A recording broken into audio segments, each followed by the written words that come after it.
Hello everyone, good morning. I hope आप सब लोग ठीक होंगे। आज है शनिवार का दिन और आप सबका फिर से स्वागत है एक बार रिम्पी ब्लॉग्स में। और आज शनिवार का दिन है तो मैं बना रही थी अभी ब्रेकफास्ट। आज स्कूल खुल गया है 2 दिन के बाद। 2 दिन भरी भारी बारिश थी जिसके कारण स्कूल बंद हो गए थे। और उसके बाद यहाँ पर मैं बना रही थी मैक्रोनी। तो यहाँ पर 2 कलर के मैक्रोनी थे। पहले का था जो वाइट कलर का था और बाद में जो मैंने मंगाया था वो थोड़ा सा येलो टाइप का था दोनों सूजी का आता है ना। तो वो मंगाया था मैंने, लेकिन कलर में चेंज था। यहाँ पर मैंने नमक और तेल डाल के इसको बॉइल्ड कर लिया।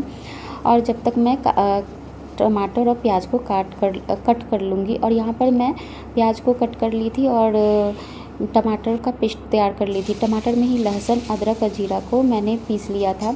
इसमें ज़्यादा मसाला हम नहीं डालेंगे, बच्चों को खाना है और खुद से खाना है श्री को, तो कुछ मतलब मुंह में उसके ना आए इसलिए टमाटर को पीस लिया था। और जो प्याज भी था ना उसको क्रश किया था तो उसके मुंह में नहीं आएगा, वो ग्रेवी के साथ ही बिल्कुल ग्रेवी जैसे कि वो खरे खरे रहते हैं ना, वो नहीं आएंगे मुंह में।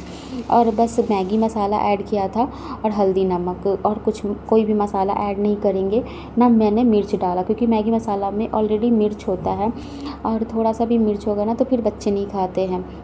तो इसलिए थोड़ा सा लाइट ही बनाऊंगी मैं, ज़्यादा स्पाइसी नहीं बनाऊंगी। और सिंपल ही बच्चों को पसंद आता है, वाइट सॉस पास्ता उन लोग को पसंद नहीं आता।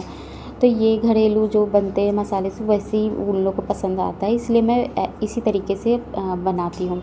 तो आज लंच हो गया था पैक और श्री अभी वो सो कर उठी थी। सियाला रेडी हो गई थी, बाहर खड़े थे तो श्री को बस बाहर थोड़ा सा टहलती है ना तब जाके उसकी नींद टूट जाती है। उसका तो मन नहीं था जाने का कि सैटरडे है, लेकिन हमें होता है ना कि नहीं भेजना चाहिए। अगर हम उनकी बात मान जाएंगे तो फिर उनकी हैबिट हो जाएगी कि रोएंगे तो मम्मा पापा मान जाएंगे। शनिवार है तो क्या, एक दिन जाएंगे तो हमें भी थोड़ा सा मिल जाता है फ्री टाइम। और यहाँ पर मैंने ब्रश करवा के और फिर श्री को कर दिया था रेडी। लेकिन श्री का बिल्कुल मन नहीं था आज, लेकिन 2 दिन हो जाते हैं ना तो बच्चों को थोड़ा सा आलस लग जाता है, तो इसलिए सियाला तो चली जाती है लेकिन श्री का थोड़ा सा भी मन कभी कभी हो जाता है कि नहीं जाऊँगी। यहाँ पर श्री आप लोग को खिला रही थी ब्रेकफास्ट की, कैमरा था ना तो वो दिखा के खिला रही थी।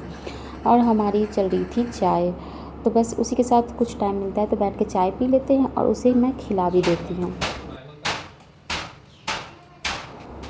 और यहाँ पर मैं आ गई थी क्लीनिंग करने के लिए। गद्दा था उसको मैंने बाहर धूप में डाला था क्योंकि बारिश के कारण थोड़ा सा गद्दा में स्मेल या फिर थोड़ा सा धूप लगाना था मुझे। तो धूप तो उतनी खिली हुई नहीं थी पर थोड़ा सा मौसम खुला था तो हवा चलता या फिर जो भी होता है ना कि खुला थोड़ा सा बदबू या जो भी रहता है उड़ जाता है। और उसके बाद यहाँ पर मैंने गद्दे हटा के थोड़ा सा बेड को भी साफ़ करूँगी। और आज एसी को भी ऊपर से साफ़ कर दिया, जालियों को साफ़ कर दिया, डस्ट चिपक गए थे बिल्कुल। और बारिश के कारण ना जो जाले होते हैं वो थोड़े से चिपके टाइप से हो जाते हैं। यहाँ पर मैंने दरवाजे को भी साफ़ कर दिया। ये बाहर का है ना रूम, जैसे कि तुरंत जल्दी डस्ट आ जाता है तो इसमें ना गद्दे भी ना बारिश से थोड़े से ये सारी लकड़ियों में एक अलग सी आपको उमस टाइप की दिखेगी जैसे कि लकड़ियों पे तो चिपके हुए कुछ कुछ। तो वो मैं साफ़ कर दी आज हटा के। थोड़ा सा ऊपर से भी थोड़ा सा दीवान का ऊपर जो लकड़ी जो होता है उसको भी हवा लग जाएगी। और इसको मैंने साइड से भी साफ़ कर दिया। तो वाइट जब ये सोफ़ा और ये बेड के बीच में जो था ना वाइट कलर के चिपके होते हैं तो वो बारिश के टाइम हो जाते हैं लकड़ियों में। तो आई होप आप लोग समझ पा रहे होंगे। तो और यहाँ पर फिर मेरे से तो गद्दा ये सोफ़ा हट नहीं रहा था। फिर जब वो रहते हैं ना घर पे तो मैं उनसे हेल्प ले लेती हूँ। यहाँ पर देखो सोफ़े में भी वाइट कलर का दिख रहा था और ये गंदा बहुत ज़्यादा हो गया था। मैंने ब्रश से मैं साफ़ करती हूँ लेकिन एक होता है ना कि वैक्यूम जो चलता है उससे जो गर्म हवाएं निकलती है उससे वो एक प्रेस जैसे कर दो कपड़ों पे तो जो फफूंदी होते हैं वो नहीं लगते, तो वही काम करता है। तो आज मुझे वैक्यूम चलाना था। और यहाँ पर जो था बेड के साइड में वहाँ पर वाइट कलर के हो गए थे तो वो मैंने साफ़ कर दिया। और फिर उसके बाद यहाँ पर मैंने वैक्यूम का यूज़ किया और सारे सोफ़े को साफ़ किया एकदम क्लीन अच्छे से अंदर में। यहाँ बीच में मैं जो ब्रश होता है पार्ट, उससे तो सोफ़ा साफ़ हो जाता है, लेकिन फिर यहाँ पर मैं चेंज करके फिर जो पार्ट होता है इससे ये डस्ट अंदर से खींचता है जहाँ तक ब्रश नहीं जाता है। तो मैं चेंज कर के पूरे सोफ़े को क्लीन कर रही थी कि आज नहीं तो ये धीरे धीरे क्या होता है, आप ध्यान नहीं देते ना, तो हमें लगता है कि साफ़ है, क्या ज़रूरत है, लेकिन आप ध्यान देना, आपके भी घर में होगा सारे सामान है, तो आप देखना बेड के पास ही देखना, जब साइड साइड में हो ना, तो वो बारिश के टाइम अजीब से हो जाते हैं लकड़ियाँ, वाइट से पहले लगेंगे फिर फूलने लगेंगे, मतलब गंदगी दिख जाती है। और उमस वाली जो होती है एक गंदगी, वो अलग ही होती है, वो फिर तो मसाले तक ख़राब हो जाते हैं, चीज़ें बहुत ख़राब होती हैं, तो ये चीज़ें हो जाती है, तो केयर तो करना पड़ता है। और यहाँ पर जब हम वैक्यूम यूज करेंगे ना, तो सोफ़ा बहुत अच्छे से चमक जाता है, सफाई तो हो ही जाती है और चमक भी जाता है, अच्छे से क्लीन हो जाता है। तो वीक में जब आपको लगे तो एक बार ज़रूर कर लेना चाहिए। ऐसे तो हम ब्रश यूज करते ही हैं। तो पीछे का एरिया भी साफ़ नहीं होता, इसलिए मैंने आगे खिसका के थोड़ा सा पीछे में भी साफ़ कर दिया और थोड़ा सा अच्छे से देखो एकदम चमक गया, बिल्कुल अच्छा लग रहा था देखने में। खुद को ही अच्छा लगता है कि जब आप सफाई करते हो ना, खुद को ही अच्छा लगता है, डिफरेंट लुक देता है। तो बस आज क्लीनिंग अच्छे से कर दिया था मैंने और सब मन को संतुष्टि भी मिल रही थी। अंदर अंदर भी जो गंदगी भी थे वो भी साफ़ हो गए थे आज।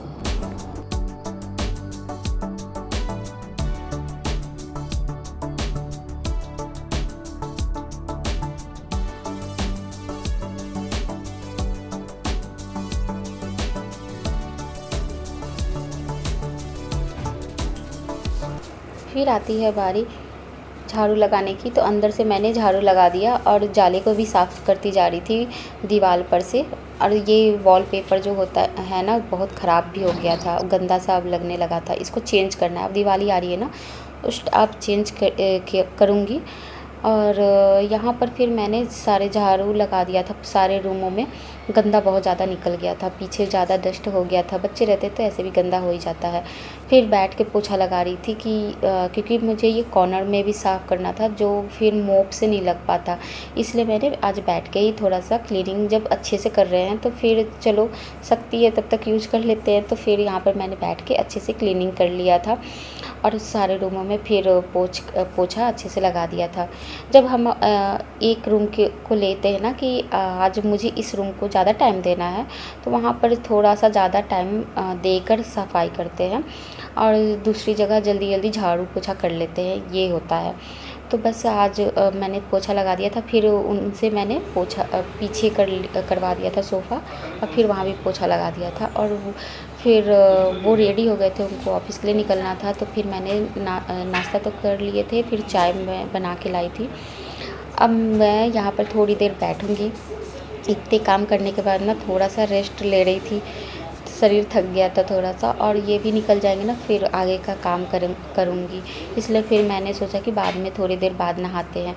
तो फिर आ गई थी किचन में, और यहाँ पे किचन में जो भी बर्तन था वो चले गए थे, और उसके बाद यहाँ पे क्लीनिंग करने के बाद किचन की क्लीनिंग कर दिया था मैंने बनने के लिए रख दिया था कि अब मैं नहाने के बाद ना बिल्कुल भी एक भी काम नहीं करूँगी, बस रेडी होंगी। फिर ये होता है ना कि एक काम रहता है तो फिर वो भी मन नहीं करता है, तो इसलिए सारा काम आज निपटा कर ही अब थोड़ी देर हो रही थी नहाने में, तो मैंने कहा चल थोड़ी देर और सही, तो ये हो जाता है। और फिर यहाँ पर मैं अब फ्रिज में दूध को रख दूँगी।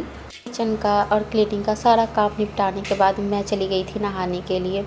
नहाने के बाद ना थोड़ा सा रिलैक्स मिलता है, और जब बाल पर से नहाओ ना तो फ्री माइंड हो जाता है थोड़ा सा। फिर यहाँ पर मैं पूजा करने के लिए आ गई थी। तो बस आज का थोड़ा सा क्लीनिंग का काम ज़्यादा था ना, तो इसलिए थोड़ा लेट हो गया, नहीं तो जनरली वो रहते हैं तभी हो जाता है। तो फिर जब वो थे तो उनको निकलना भी था, उसके बाद फिर मैं आराम से और 2-3 काम थे वो निपटा के फिर आराम से पूजा कर रही थी। और आज शनिवार था तो हनुमान चालीसा भी पढ़ रही थी।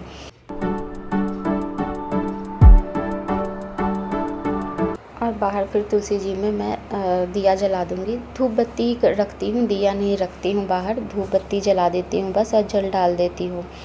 तो बस यहाँ पर मैं पूजा कर लूँगी और फिर अब थोड़ा सा नाश्ता करूँगी। तो आज का ब्लॉग बस यहाँ पे मैं एंड करूँगी। फिर से मिलेंगे आपके साथ एक नए वीडियो में, तब तक के लिए बाय बाय। और सब्सक्राइब कर लेना चैनल को, पहली बार आए हो तो लाइक कर देना, कमेंट कर देना।